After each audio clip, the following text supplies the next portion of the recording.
Patay sa pananambang ang isang dating kagawad sa Malabon matapos barilin sa loob mismo ng kanyang sasakyan. Ang tumakas na suspect na huli kam. Balita hatid ni Athena Imperial.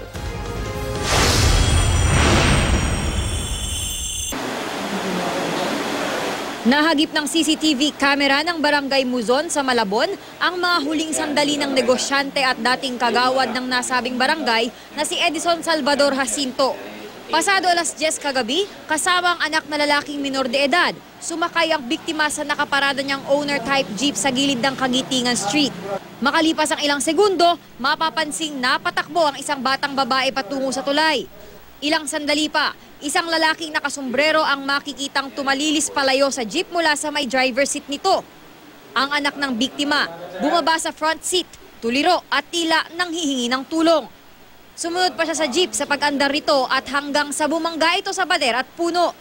Nangyari ang lahat sa kabila ng karamihan ng mga tao at motoristang dumaraan sa lugar.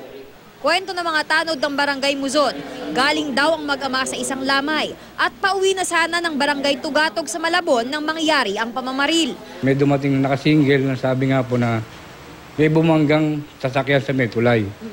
Kaya responde po agad kami. Nung binubuhat po namin, talagang hindi na po huminga. Ayon sa pulisya, isang tama ng bala sa ulo ang ikinamatay ng biktima.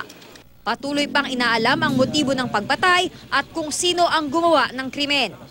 Wala pa ring pahayag ang pamilya ng biktima kaugnay ng insidente. Athena Imperial, GMA News.